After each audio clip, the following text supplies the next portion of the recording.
फरीद हक फरीद, या फरीद हक फरीद, या फरीद हक फरीद, या फरीद हक फरीद। अल्हम्दुलिल्लाह खौफ नहीं होता, इसलिए कि जालिमों डराओ उसे जिसे जीने का शौक हो। मौत से डराना, जेल से डराना, फांसी से डराना, उसे डराओ जिसे जीने का शौक है।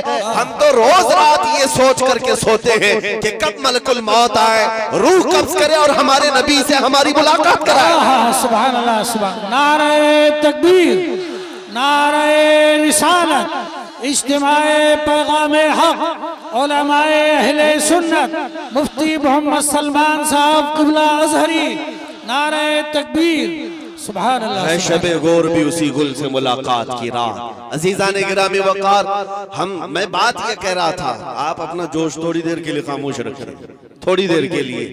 मैं बात ये कह रहा था, इस मुल्क को हमने खून जिगर से सींचा, यहाँ हमारी तारीख मौजूद है। अजीज़ान गिरामी वक़ार, इन आतंकियों के गले में अगर हुकूमत ने पट्टा नहीं डाला तो ये कुत्ते इन हुकूमतों को ही नोच खाएंगे। वो दिन भी आएगा जब यही कुत्ते इनके लिए भारी पड़ जाएंगे, यही भारी पड़ जाएंगे। अंदाजा कर ले मेरे अजीजों, कारून शायद ये समझता है कि पैसे की रेल पेल से मैं 100 साल जी लूंगा। ये शद्दाद, ये हमान, ये फिरौन ये समझता है कि मैं अपनी ताकत के बलबूते पूरे लोगों की गर्दनों पर हुकूमत कायम कर लूंगा। वो तो बड़ी ताकतें थी, तुम्हारी हैसियत मच्छर के बराबर भी नहीं। और अगर हुकूमतें खुलेआम ये सारी बातें कर रही हैं मेरे अजीजों, एक तारीख यहाँ वैसी भी आई थी 100 साल पहले, 100-150 साल पहले, 1857 की तारीख, जिसको अंग्रेज आज भी गदर कहता है। अंग्रेज आज भी गदर कहता है। 1857 की तारीख में अंग्रेजों को भी यही नशा चढ़ा था, यही नशा चढ़ा था कि हम जो चाहे कर लेंगे, कत्ले आम करेंगे, मार डालेंगे। उस वक्त किफायत अली काफी रहमतुल्लाह ताला अलैह को फांसी पर चढ़ाया था। फांसी पर चढ़ा करके जश्न मनाए थे 8 दिन तक। क्यों किफायत अली काफी को चढ़ाया था जानते? एक आलिम रब्बानी को इसलिए चढ़ाया था कि वो बोलते थे तो हजारों का मजमा जमा होता, लोग उनके पीछे दीवाना वार घूमते। तो ऐसे उलमा तो उनको खलते हैं।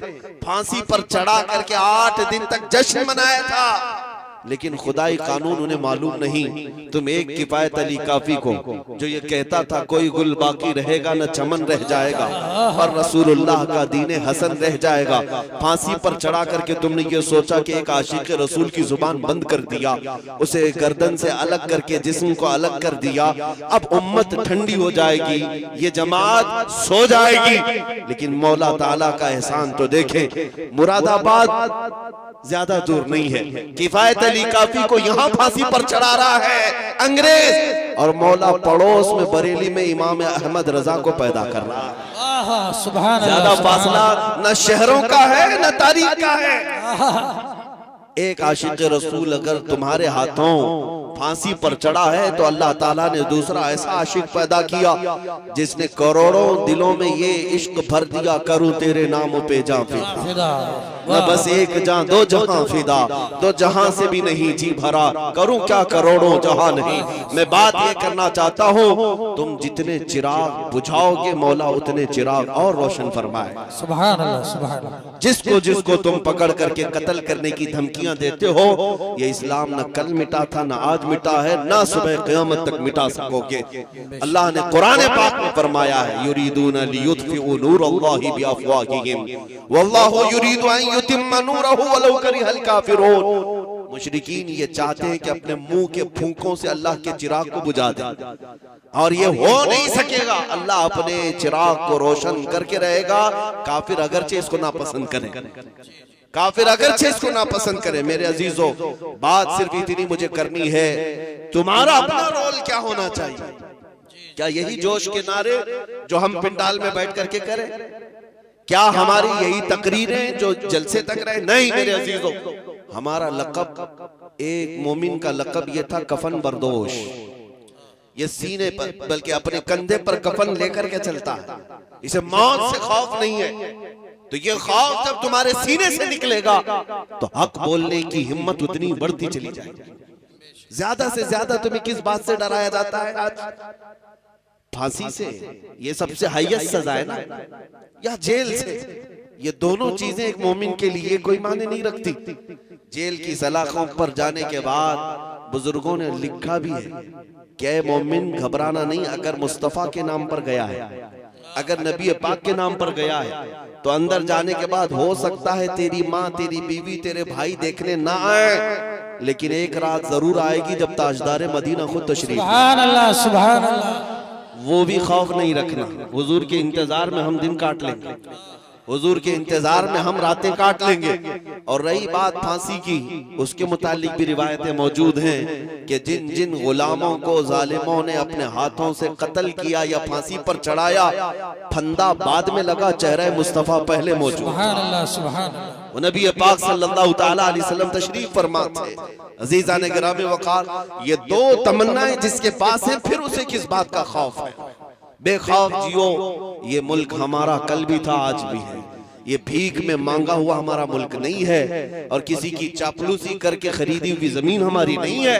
ये हमारे आबा व अजदाद, बल्कि आदम अलैहिस्सलाम की जमीन है, हमारे बाप की जमीन है, हमारे बाप की जमीन है। अजीजा ने गिरामी वक़ार, मैं बात ये अर्ज करना चाहता हूँ, आयत करीमा जो मैंने पढ़ी थी उसमें अल्लाह ने यही फरमाया, अगर रसूल के हुक्म की मुखालिफत करोगे तो फितने में मुब्तला हो जाओगे और अज़ाब अलीम में गिरफ्तार हो जाओगे। अभी देर नहीं हुई है, अभी सवेरा है।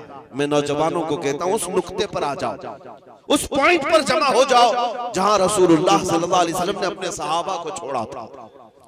मेरे आका ने हुजूर को जहां छोड़ कर नसीहत फरमाई थी, उस नुक्ते पर आ जाओ, बस बाकी सब तुम्हारा, सारे मैदान तुम्हारे हैं, कोई ताकत तुम्हें ज़ेर नहीं करेगी इंशाअल्लाहुल अज़ीज़। लोग जिस तरह की बातें करते हैं, मैं आपको बताऊं, सलाहुद्दीन अय्यूबी का भी तज़किरा करते हैं। सुल्तान सलाहुद्दीन अय्यूबी फातिह बैतुल मुक़द्दस, एक सिपह सालार के नाम से दुनिया जानती है। आज अंग्रेज भी उस सलाहुद्दीन की तारीफ में रतबुल लिसान है। अंग्रेज भी कहता है वैसा जर्नल हमने नहीं देखा। क्यों जानते हैं? अंग्रेजों की किताब में लिखा हुआ है, सलाहुद्दीन अय्यूबी ने 18 साल तक जंगें लड़ी सलीबियों के साथ, ईसाइयों के साथ, लेकिन उसमें लाखों कैदियों को अपने हाथों से आजाद किया। आजाद करने की आदत बहुत ज्यादा किसकी? सलाहुद्दीन अय्यूबी की। शहादत है मतलूब व मकसूद मोमिन, न माने गनीमत न किश्वर कुशाई। एक आशिक रसूल का जो मकसूद होता है ना, वो ये नहीं है कि सिर्फ गर्दनें उड़ाना, उसका मकसूद जो होता है वो अल्लाह, उसके रसूल की रजा। सलाहुद्दीन अय्यूबी के साथ एक वक्त ऐसा भी आया जब आप बीमार हो गए। इस बीमारी के आलम में मुसलमानों के एक काफिले पर एक ईसाई जर्नल ने हमला किया था, बुरनिस नाम था उसका। उसने हमला किया और सारा माल लूट लिया, कोड़े लगाया, औरतें भी थी, बच्चे भी थे, और भी लोग थे। लेकिन मारते मारते उस जालिम ने क्या कहा था जानते हो? ए मुसलमानों, पुकारो अपने मोहम्मद को, मोहम्मद को बुलाओ, क्यों तुम्हारी मदद के लिए नहीं आता? मुआज़ अल्लाह रब्बिल आलमीन, जब वो इस तरह के ताने दे दे करके माल लूट रहा था और सारे लोगों को निहत्ता पा करके मार रहा था, लुटा हुआ काफिला, ये ताराज काफिला जब वापस लौटा तो सलाहुद्दीन अय्यूबी से शिकायत की कि सुल्तान इस्लाम, हमारे साथ ऐसे मामलात हुए। ये वो हालात थे जब सलाहुद्दीन सख्त बीमार थे, जिसको मरगुल मौत कहा जाता है, यानी मौत की बीमारी, मरगुल मौत, मौत की बीमारी जिसको कहा जाए। लोग इयादत के लिए आ रहे थे, लेकिन सलाहुद्दीन अय्यूबी ने जैसे ही ये बात सुनी, अल्लाह की बारगाह में हाथ फैलाया, कहा ऐ रब्बे जुल जलाल, तूने सलाहुद्दीन को हर चीज अता की, बस तेरा ये नाचीज बंदा, आजिज बंदा इतनी भीख मांगता है कि मेरी उम्र को इतनी लंबी कर दे कि मैं बुरनिस का सर उड़ा सकूं, इतनी जिंदगी और दे दे। क्यों? इसलिए कि नबी पाक सल्लल्लाहु तआला अलैहि वसल्लम को उसने ताना मारा। मोमिनीन से ये कहा ना कि मोहम्मद को बुलाओ। सलाहुद्दीन अय्यूबी बीमारी के आलम में ये दुआ करते रहे। 2.5 साल का अरसा गुजरा, 2.5 साल के बाद आप शिफायाब हुए, सेहतमंद हुए, और उसके बाद खड़े हुए और तलवार लेकर के निकले।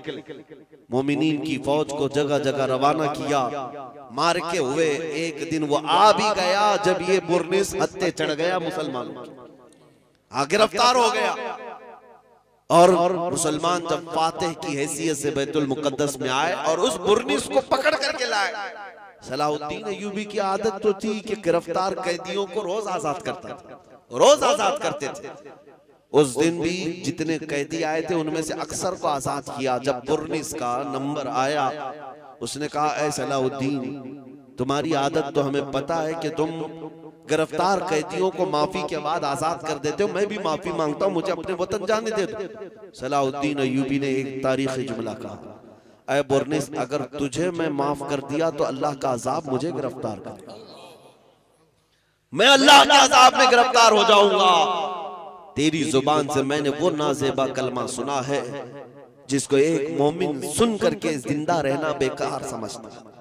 सलाहुद्दीन अय्यूबी ने तलवार लहराई और उसकी गर्दन पर रख करके कहा, आज से 2.5 साल पहले तूने मुसलमानों से कहा था कि बुलाओ मोहम्मद कहाँ है, देख उस मोहम्मद ने सलाहुद्दीन को भेजा है तेरा सर कलम करने। सुभान अल्लाह, सुभान अल्लाह।